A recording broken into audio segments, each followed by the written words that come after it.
Hello everybody, this is Kiereek here, and today I'm making a little video about recording software.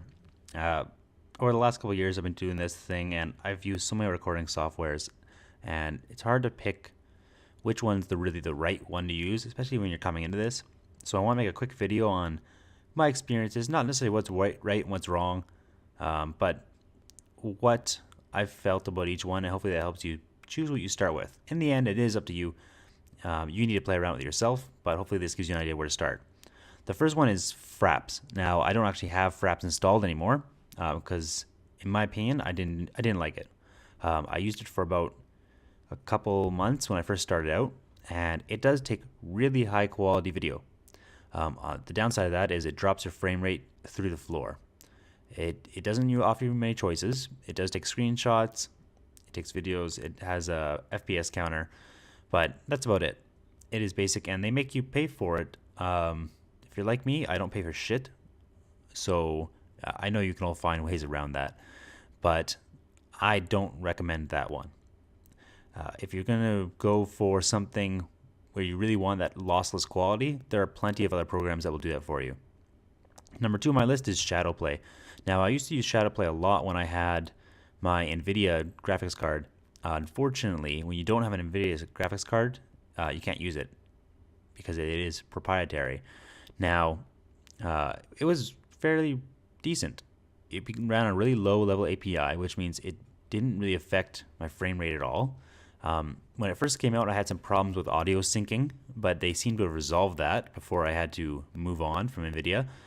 And it seems like you got a lot of choices as to, you could choose your bitrate. You can't separate audio still in it, which was upsetting. It was still only one audio stream, but it did its job, and it had that instant replay feature where if I missed something, I wasn't recording, I could tell it to record the last 30 seconds or so. It was very nice. It ran in the background, and it was basically a don't worry about it kind of recording software. So if you have an NVIDIA card, it is an option, and yeah, I'd say check it out. It also takes screenshots. I'm not sure if they have incorporated streaming into it since I've left it, but that would be nice, and it seems like a optimal thing to do because their competitors are doing the same thing. Speaking of their competitors, this one I do have kicking around. Afterburner dash Raptor. Let's see if I can figure out where it's gone. This is what it looks like. It gives you a little hardware monitor, but I'm not really interested in that. When you go to the settings, you can see here monitoring. It talks about your frame rate. You can set it up to show your frame rate in different positions. There's an on-screen display for your recording, whether or not you're recording or not. Has a screen capture function for screenshots and a video capture function where you can actually choose the format. You can play around with that a bit. You can choose the container, although there's not very many choices for this format right now. The quality slider is a slider. It's not a bitrate amount, which is a little annoying. The frame size is there, frame rate's there, so it's not too bad. If you really want to get serious about it, you can even configure things for the quality that you want, but for the most people using this, I don't think they'll be worrying about that. I'm considering just the guy starting out is not worrying about that yet. Get into that later once you have an understanding and can research what issues are. I had to research a lot of things because there's so many abbreviations. Like right here, CRF, right? ABR. I still know what ABR is, but at least I know, like, when you see, because some of the programs don't say that. You'll see in open broadcasting software, they don't always say what things are. Anyway, Afterburner, I found that it was actually quite resource heavy and it fucked up a lot. So I ditched it pretty fast. Okay, there was nothing redeeming about it for me. And make sure that when you close it, you actually do come down here and make sure it's closed, because you don't want sleeping down there and using shit while you're still doing gaming. Okay, number 4 on my list is also based on the Raptor game engine, but I think they did a way better job. It's called Plays.tv, and it's largely made, it seems, for, I guess, competitive gaming clips. So there's a lot of LoL, there's a lot of Overwatch, there's a lot of Dota and stuff like that. If you go to the settings, though, there's a recording software. You can do the little highlight capture for the last 30 seconds or whatever amount of time you want to capture. I prefer 30 seconds because if it's longer than that, I may as well just record it. And you can set your quality down here. They got a couple resolutions. 1080 is as high as it goes. 60 is as high as it goes. But look at the bit rate. You can actually go pretty high. I don't need to go that high. Even 25 is excessive at times because my final product are not 25 megabytes per second, megabits per second. And it's very lightweight. I don't notice like any frame rate drop when using it, and it runs in the background. I've been using it a lot for quick captures when I don't know that I want something, but then bam, all of a sudden I need to record something. So I can use that quick capture. I just got to map to some hotkeys. It's pretty beautiful. If you need to map the hotkeys, they're right here. There you go. And they're not what they say they are. It says it's minus and equals. Well, minus is my highlight clip, but actually plus is my manual recording. And for some reason it misrepresents it. That's A-okay with me. And you can choose the HUD where it comes up. It just flashes for a second, but it's not included in the game. I really enjoyed this. Even though it's only one audio stream, it does let you say all the game sounds need to be less anyway. I don't need to separate the audio. I know the game sounds are going to be less automatically, and it's not a huge deal, which is kind of cool for short clips. I did find that in long clips, I tend to get a little audio desync, so I haven't been using it for long dedicated recordings, but in short recordings, it did its job. Now, onto what I'm using right now is the new AMD Radeon Relive. So it's got a couple of settings in here. First of all, you have to turn it on. It's not enabled by default. For right now, I'm going to have to record the desktop. I have that enabled. Normally, turn that off because it uses it uses some of your CPU all the time in order to keep that ready. I don't like that. You can set it up with a number of different audio devices. It all still records into one audio stream, which is not ideal, but it has at least lots of choices for resolution, and you can go pretty damn high. Recording bitrate goes pretty damn high as well, and frame rate's not bad.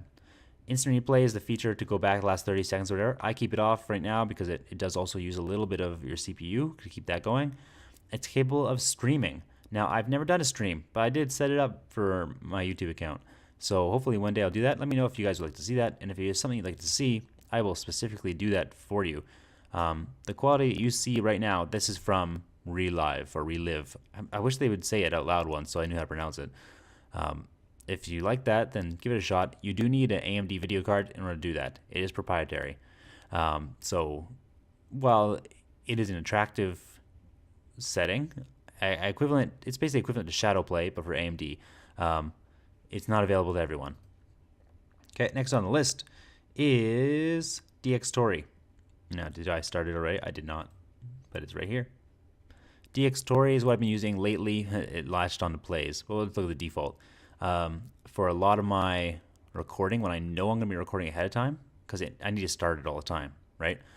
So you can check out if you want to see your frame rate here and stuff like that. I think I just keep it on. It goes red if I start recording. Easy enough for me. Where you want it to go, what hotkeys you want to map it to. This is the actual video settings. So you can see my codec here. X264 is not too bad. There's other ones. I could be using Lagarith or something like that, but I don't need video files that big. I just can compress on the go. And I don't do anything to shrink it down. You can shrink it down. You can clip it. You can change the frame rate. It's not too bad. If you really want details, go into here. It's the same as what we were looking at earlier, Afterburner, where you get your choice of quality and stuff like that. So I chose my rate factor about 17.6. That's good for me. Most of the other stuff, I don't feel the need to change. Make sure that my output is the VFW, and keep my encoding the same way there. And then the audio. I got two audio streams. Now, if you look at this, the volume, it lets you choose the volume for your mic. The second audio stream, I set to my speakers. So that one has a gain. This one has the microphone, and they're separate. So in post-production, I can edit them after. Unfortunately, there's nothing just to edit down the gain volume as I go. So if there's a video where I don't have to edit it, I still need to actually edit it to turn the gain value down, which is kind of lame. Here's with the screenshots. I don't use this very much, but it is here if you want to set it up. There's a lot of extra settings going on here. I would say don't worry about them too much unless you find you need them. Most games I find don't need them, but I've been using them for this and that to try to get the right settings for some games. Obviously, more settings, stuff like that. This is all stuff you got to find out in your own time. And again, this is a paid-for-use program. The rest of these have been free other than Fraps. So if you want to use DxTory, I think it's a one-time fee you can use, or if you can be like me and just download it. Finally, Last one on the list here is Open Broadcast Software. I really love this one actually. Open Broadcast was great. Oh, it's recording my desktop. Let's turn that off so it's capturing not the desktop. Oh god, what have I done? Game capture. I'm gonna delete this one because I don't want that. I don't want us. Yes. I don't want that repeating crazily in the middle there. Open Broadcast Software, I really enjoyed it for a while, and then something happened. I don't know. All of a sudden, it was using massive amounts of CPU. If I start recording, and I tried using it for this first, it went to 100% CPU usage. That's not great. That is not great at all. Even starting up, and it's not doing anything. You can see it has ticked up a little bit higher. So my question is, what the fuck is it doing, right? In the settings, a lot of different settings. It's really nice for streaming. You can hook it up straight to your YouTube or to your Twitch or whatever you want. Output, you get these are your streaming outputs here. Recording for when you want to save to a file. And again, I got 2 audio tracks. You can separate audio tracks on here, which is really nice. Here's my 2 audio tracks. Here's my encoder. This is I'm on a constant bit rate of about 15,000. Seems good. You can also do variable bit rates or a constant rate factor, which will be like a constant quality. I found I had more performance issues with those. So I've been keeping it at this, even though the video is not necessarily as nice, I got more performance issues. Here's a sample rate. This is your audio stuff. Here's your video stuff. It's not too bad. Common FPS values, bilinear. I don't really know if I'm bilinear. Oh no, that's fine. No, that's right, bilinear. Hotkeys are all here. Gives you lots of choices as for your video renderer, your color spaces and stuff like that, file name formatting. It really is, it's a workhorse of a recorder. I was using it successfully for a long time, and then all of a sudden things fucked up for me, and I have not been able to get them back since. So I don't know if it's that Open Broadcast Software because I updated it, or if it's because I changed something else on my computer, but it has just really fucked me. Here you can see the mixer. It's a desktop audio. There's nothing right now. It's turned down a fair ways because when I record, I want the desktop audio to be quieter anyway. That way, if I don't need to do the editing, post-production, then I can just produce that file, bam, right out there. Here's my mic volume. You can see as I talk, this bar goes up. Pretty self-explanatory. You can mix it here, say left, right, down, mix it to the mono, choose which tracks they go in. It's all pretty self-explanatory.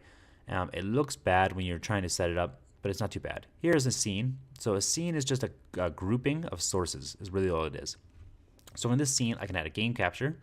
And then let's say if I also want an image, right? I can add an image. Let's browse for a little picture. Let's see, try to find something non-incriminating here, buddy. Let's go to my videos, and I'll use my YouTube icon. Okay, banished. Haven't been there in a long time. There you go. There's my little banished thing.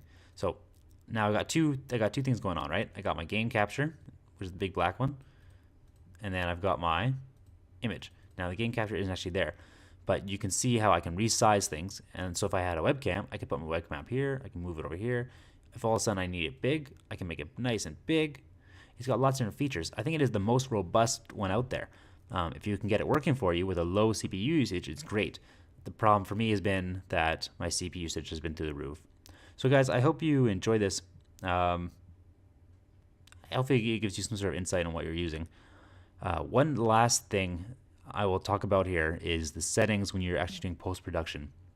So I had a big problem recently with my Dead Island videos. You will see the final product, and they're not bad, but there's a few remnants of my attempts to fix them.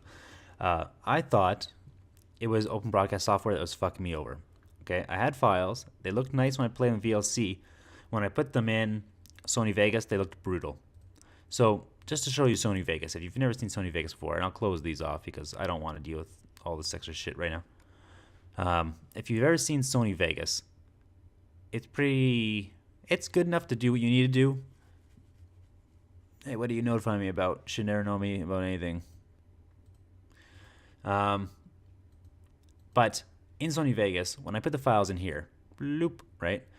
It showed me them up here, and they looked shitty. Something was happening. I don't know what it was. It was like really, really low bit rate effects.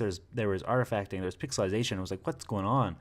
I could not figure it out. I thought it was maybe because in open broadcast software, I was using a bad codec that wasn't compatible with Vegas or something like that. But it turns out what the actual problem was in my file properties, and my project properties were not good. Okay, they did not match the settings I had for the video. They had all sorts of things here, like let's see. For example, here progressive scan was on lower first and upper first. I didn't want I didn't want that. I want progressive scan, right? I want my field loader to say none. I needed to make sure my rendering quality was best. I had lots of problems in here, and they was just really screwing me over.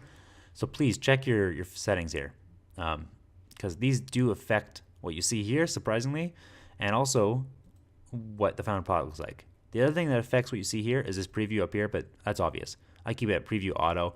It gives me a good quality for that size, and it doesn't leg down or anything. So that's it, guys. Hopefully it helps you out. If you got any questions, post them in the comments. I'll try my best to answer them. And I hope that you have good luck if you're just starting out or if you're just looking for new recording software.